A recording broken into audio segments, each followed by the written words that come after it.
નમસ્કાર, આપનું સ્વાગત છે ગુજરાતનો અવાજ ચેનલ ઉપર અને હું છું આપની સાથે પત્રકાર કાજલ સુવા. મારી પાછળ તમે જોઈ રહ્યા છો આ છે ટાટા કેમિકલનો પ્લાન્ટ દ્વારકા ખાતે આવેલો છે અને દેવપરા ગામના એક મકાનની અગાસી ઉપર ઉપસ્થિત છું અને અહીં મને સ્થાનિક લોકો બતાવી રહ્યા છે કે બેન જે રજકણો ઉડી રહ્યા છે એ રજકણો એને મને હાથમાં લઈને બતાવ્યા કે રજકણ અને ધૂળ જે છે એ અહીંયા સિમેન્ટની ઉડી રહી છે અને અહીંયા બધા બાજુમાં રહેવાવાળા માલધારીઓ છે, ચારણ સમાજ છે.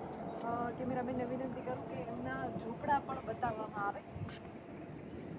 ભેંસો અને પશુપાલનથી પોતાનું ગુજરાન ચલાવતા આ માલધારીઓ અને આ દેવપરા ગામ જે દ્વારકાથી એકદમ નજીક આવેલું છે અને એ બાજુમાં જ ટાટા કેમિકલનો પ્લાન્ટ આવેલો છે અને દેવરાજભાઈ કે જેઓ ટાટા કેમિકલના વિરુદ્ધમાં આંદોલન કરી રહ્યા છે, 12 દિવસનું અનશન આંદોલન કર્યું હતું, એમનું આ ગામ છે અને પોતાનું ઘર પણ એમણે મને બતાવ્યું. અહીં જ બાજુનું જે ઘર તમને દેખાય છે, જેઓના ઝૂંપડા દેખાય છે, એ દેવરાજભાઈનું ઘર છે. એમણે મને ત્યાં સુધી વાત કરી કે બેન અમે કોઈ મોટા મહેલમાં રહેવાવાળા કે મકાનમાં રહેવાવાળા લોકો નથી, નાનકડા ઝૂંપડામાં એવું રહે છે અને કેટલાય વર્ષથી ટાટા કેમિકલ સામે આંદોલન કરી રહ્યા છે. ત્યારે કેટલીક બહેનો પણ આપણી સાથે ઉપસ્થિત છે અને અહીંયાથી તમે જોઈ શકો છો કે આછી રજકણ જે છે ટાટા કેમિકલ સિમેન્ટના પ્લાન્ટની રજકણ આ દેવપરા ગામને સીધી અસર કરે છે અને કેટલાય ધુમાડા, પ્રદૂષણ અને કેમિકલ અહીંયાથી જ જે છે નિકાલ કરી પાઇપલાઇન દ્વારા દરિયામાં છોડવામાં આવે છે. ગામથી એકદમ નજીક હવે દરિયો આવી જાય છે અને આ દ્વારકાનો દરિયો છે. જે દ્વારકા 4 પવિત્ર યાત્રાધામોમાંનું એક યાત્રાધામ છે, એ દ્વારકાની આજુબાજુના ગામડાઓની આ સ્થિતિ ખરેખર ખૂબ દયનીય છે. ત્યારે કેટલાય સવાલો અહીંના અધિકારીઓ ઉપર, અહીંના રાજકારણીઓ ઉપર, અહીંના વિપક્ષના રાજકારણીઓ ઉપર, સત્તાકીય રાજકારણીઓ ઉપર, ધારાસભ્યો ઉપર, કેટલાય સાંસદો ઉપર સવાલો થાય છે કે જે રીતે દેવરાજભાઈ એટલા દિવસથી લડી રહ્યા છે તો પછી એમને જવાબ શા માટે નથી મળી રહ્યો? એ જવાબદાર જીપીસીબીના અધિકારીઓ એ પણ જવાબ આપવા તૈયાર નથી. ટાટા કેમિકલના કેટલાય એવા અધિકારીઓ એ પણ ટસના મસ થવા તૈયાર નથી. એટલે શું આ બધાએ એક સાથે મળી અને સામાન્ય જનતાઓનું શોષણ કરી રહ્યા છે? કેટલાક બહેનો જે મારી સાથે ઉપસ્થિત છે એના ગામના, દેવપરા ગામના, એ બહેનો સાથે વાત કરીએ. જે દેવરામભાઈ આંદોલન ઉપર બેઠા હતા એને લઈને શું કહેશો? દેવરામભાઈ બેઠો તો એની કોઈ રાહ સાંભળી નહીં. 15 દી પાણી છાણી વિનાનો અહીંયા ખાલી હતી દ્વારકા. અમારા કોઈ જે કરી અમારી નાતે નથી ગઈ, અમારી નાતો બેઠી હતી પણ કોઈ એની રાહ સાંભળ્યો નહીં અને બીજે નંબર તો કોઈ આવ્યું નથી. આજ કાલે થાય, કાલે સારું થાય, ઓલા દી થાય તો કોઈ આવ્યું નહીં. તો 15 દી પાણી છાણી વિના બેઠો તો પછી દવાખાના મેં લઈ ગયા તો આજની તારીખમાં કોઈ આજે ભાવે નથી પૂછ્યું જો દેવરામભાઈનો શું તકલીફ છે.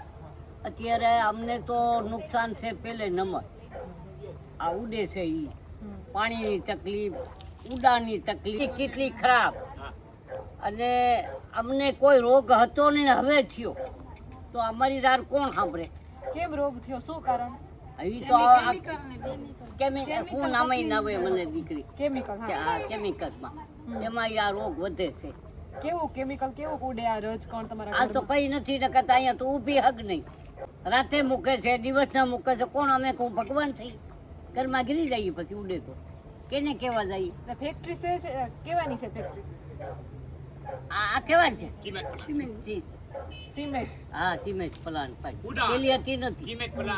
અમારું દેવપુર વસ્યું તેની નહોતી, એના પછી પૈસા કંપની પછી પૈસા પડી તે દુનિયા આમ નામ નુકસાન છે.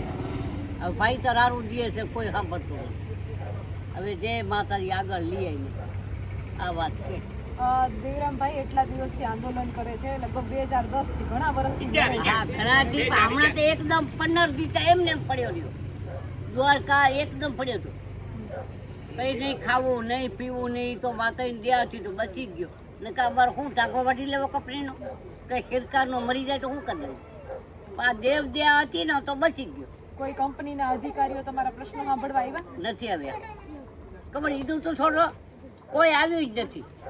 અને કોઈ રાજનેતાજી મત માંગવા આવે એ કોઈ આવ્યા હતા? એ નથી. એ તો કે તું સરકારે ઉડાડી નાખ્યો, તારું પેટ ભૂખ્યો છે, તું ખાવા સારું કરો છો. કોને એવું કીધું? પોલીસ ખાતે તું ઉભો થઈ જા. તું ખાવા સારું કરાવ ખાવાનું કરે છે કે સારું કરવા બેઠો છે કોઈ એમ પૈસા કોઈ જગ્યાએ પૈસાનો ભૂખ્યો છે અમને લુખા કીધા ને કોઈ સાથે જ નથી દીધો દેવરામભાઈ આ તો અમારું ઘર જઈને પીખડી ચાલીને દવાખાને દાખલ કર્યો એક ફાટ બગાડી કામ કરવા કોઈ આવે નથી આવતા કોઈ હું કામમાં બગડ કોઈ આવે કામ કરવા આવે કોઈ કોઈ નથી આવતો અહીંયા તો ઝૂંપડામાં રહીએ અમે ધૂળું ઉડે બીજું કાંઈ નહીં બીજું કામ તમારા દેવપરા ગામમાં આ ટાટા કેમિકલના પ્રદૂષણના કારણે કેટલું નુકસાન છે અમારે નુકસાન આ કેમિકલને લીધે છે કેટલા માણસને માંદવાળ છે માલ ઢોરને માંદવાળ છે કેટલાના ઉડાણ થાય છે અમારા કપડાં ઉગતા એમાં ધૂળ થઈ જાય આ ઝૂંપડામાં ધૂળું સડી જાય અમારા 12 મહિને નકર ઝૂલ બદલાવી એને 3 મહિનામાં ઝૂલ હળી ગયો આ કેમિકલને લીધે કેટલા માણસને મંદવાળ થાય છે અમારું કોઈ રાહત સંભાળતું નથી ગામમાં કેવા રોગ છે કોને રોગ છે રોગ તો ઘણી જાત છે અમારા જ લોકોને છે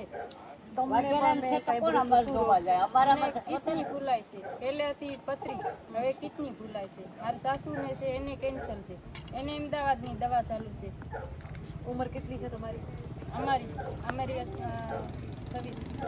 26 વર્ષની ઉંમરમાં કિડની ફૂલાઈ 2001માં આ નાના નાના બાળકોમાં એને ઘણી જાતનું થતું હોય કોઈને પેશાબની તકલીફ હોય કોઈને પથરી હોય બધાને હોય મેં સાંભળ્યું છે કે આ દેવપરા ગામમાં મોટા ભાગના લોકોને કંઈક ને કંઈક નાની ઉંમરથી રોગો થયા છે હા થાય છે ઘણી જાત તો આ ટાટા કેમિકલના વિરોધમાં તમારા ગામના જે આંદોલન કરી રહ્યા છે એને લઈને શું કહેશો 15 દિવસથી કરતા આંદોલન અનાજનું કોઈ સાંભળ્યું નહીં આ ટાટા કંપનીવાળા ગયા હતા પણ અહીંયા કોઈએ લખાણ કર્યું નથી અને કોકે એવું મોટે કીધું હતું કે આ દેવરામભાઈ છે લુખો એ પૈસા સારું કહે છે જો એને પૈસા ભેગા કરવા હોય તો એને બંગલા ન હોય એ માણસ સારું કરે છે.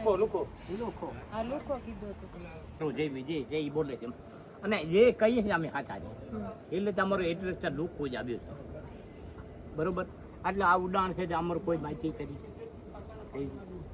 સરકાર અમારો તો માન્ય કરતી નથી એટલે છેલ્લે અમે લુખામાં ઓર્ડર લીધો છે અને એક વાત અમે તો માહિતી કરી કે અમારે એક આ જોઈએ ભાઈએ કીધું ને એ વાત અમને જોઈએ